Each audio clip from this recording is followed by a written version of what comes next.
Hello and welcome to Where the Bush is Burning. I'm your host, Tom Tice. Each week we gather together to have a conversation about Christ. I appreciate you for your willingness to participate in what we're doing, and thank you very much for the feedback we've been getting. I appreciate all that you are doing to support us. Today we're going to continue having another conversation about Christ. There has been a text of Scripture on my mind throughout the last week, and I want to draw it to your attention. It's just one text of Scripture out of the book of Micah, and then there are some other companion passages that are worth our time to read this morning. So first we're going to read from Micah and chapter 7. Micah chapter 7, where he says, "Do not rejoice over me, my enemy. When I fall, I will arise. When I sit in darkness, the Lord will be a light to me."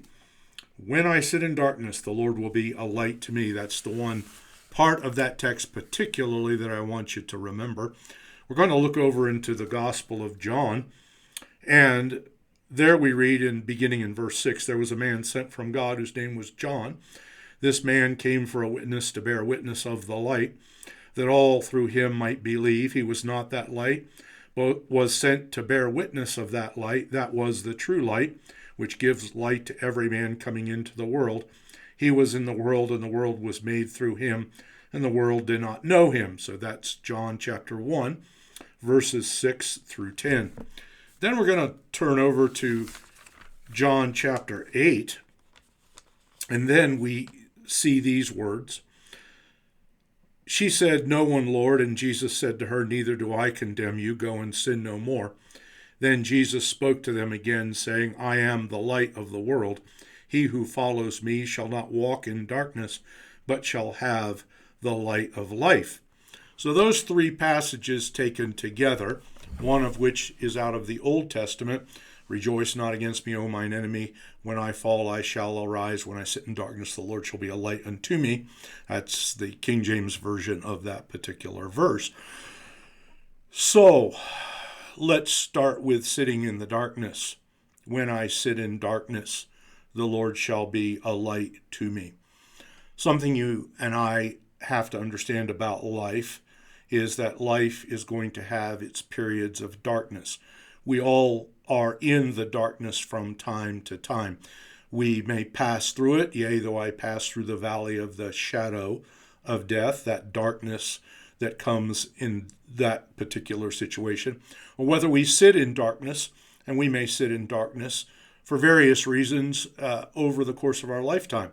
They may be physical or mental or spiritual or social reasons. The writer Micah speaks of his enemies. So it's a social sort of situation that has caused the kind of darkness in which he is sitting.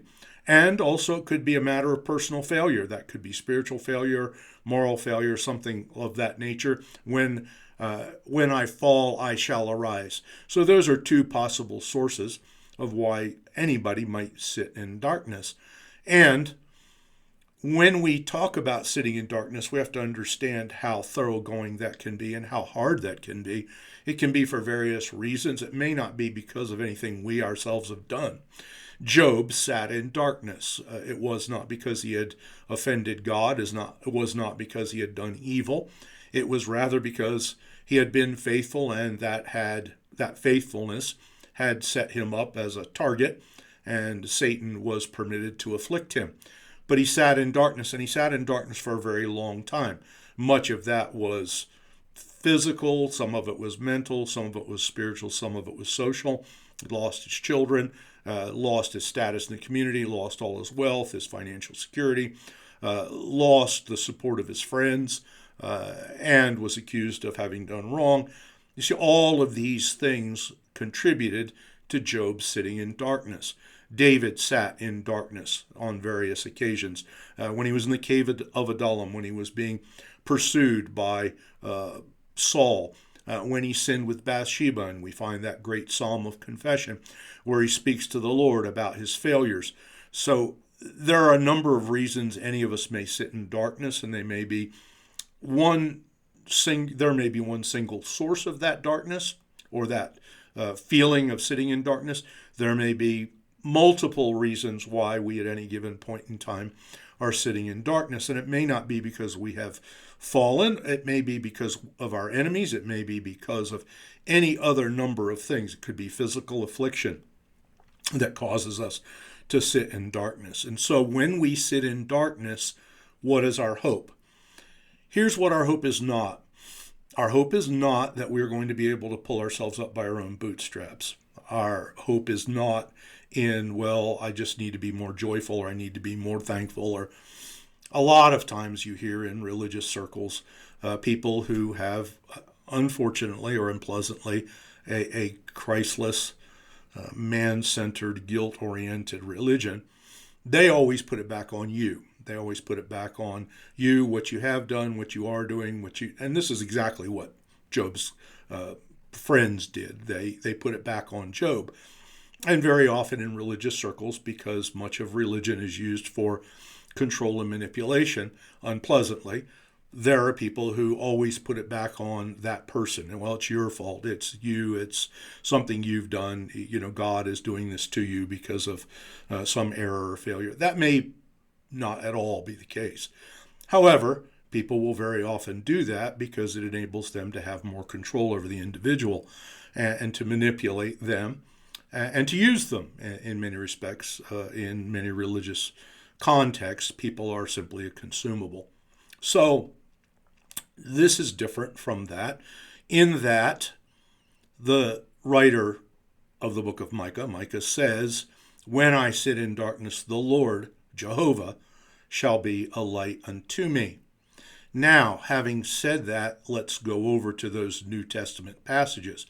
What does it tell us? That Christ is the light, that he is the light of those who come into the world. He is the light. He says, "I am the light of the world." And the context in which he said that, "I am the light of the world," is John 8, one of my favorite passages of Scripture, because the woman taken in adultery arrives on the scene, dragged in there by the religious leaders, the religious industrial complex representatives of the day. And they say to Jesus, well, this woman's caught in adultery in the very act, and Moses says that such should be stoned. What do you say? And then he stoops down, writes in the dust, and they continue to urge him. And then eventually he stands up and says, "He that is without sin among you, let him first cast a stone at her." So then, he then addresses the woman. He's, "Woman, where are those thine accusers? Has no man condemned you?" She says, "No man, Lord." He says, "Neither do I condemn you. Go and sin no more." Then he turns around and says to the people who are there, "I am the light of the world." Who was in darkness in this situation? Well, the woman was. Why was she in darkness? Because she had fallen. The writer of Micah says, "When I fall, I shall arise. When I sit in darkness, the Lord shall be a light unto me." Here's a perfect example of what Micah is talking about in a very real live context where Christ is involved. Here's a woman who is sitting in darkness.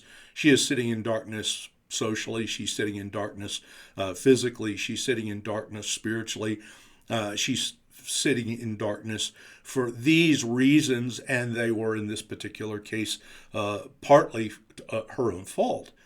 And so the net result of that is that Christ deals with her directly and brings her out of that darkness. He's a light unto her. "I am the light of the world." So, first of all, we recognize that we are going to have darkness in our lives. We are going to sit in darkness. There are going to be times to sit means you're not moving out of the darkness. It means you're sitting there.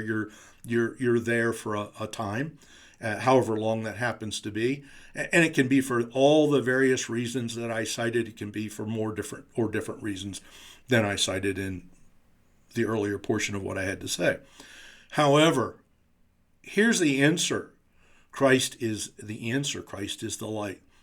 You look to Christ. I was having a conversation with someone this last week, going through a very difficult time, sitting in darkness in many respects. And I said, look, there is no other answer other than to look to Christ. When we can try to divine our way out of a situation, we can try to get it to resolve itself, or we can try to resolve it. We can apply pressure. We can do all kinds of things. But the fact of the matter is that circumstances may be well and truly beyond our control because they involve someone else's will, someone else's behavior, someone else's attitude. And I cannot control what other people do necessarily, or even what other people think or how they speak or behave. Here's what I do know. When I sit in darkness, the Lord shall be a light unto me. So that's the important thing for us to grasp when Christ says, I am the light of the world, to in that situation where he was dealing with a woman taken in adultery. Here was a woman sitting in darkness. He says, I am the light of the world. So it's important for us to understand that the resolution to our sitting in darkness, the answer, the fix for our sitting in darkness is Christ. To look to Christ, because Christ is the one who has lived and died and risen again. It is Christ who has ascended into the throne room of God. It is Christ who sits on the right hand of the Father. It's Christ who ever lives to intercede, to make intercession for us. It's Christ who is returning to receive us unto himself, that where he is, there we may be also. These are all the things that Christ has done and is doing and shall yet do to draw us out of our darkness. So today, here is the conversation about Christ. You may be sitting in darkness. This may be the dark time of the year for you. Christmas holidays are over. We're on to a year 2026, and it's, in many respects, in various ways, not looking particularly good for various reasons. And you can cite what those reasons happen to be and how they affect you personally. However, here's my counsel to you. Look to Christ. When you sit in darkness, the Lord shall be a light unto you. He is the answer.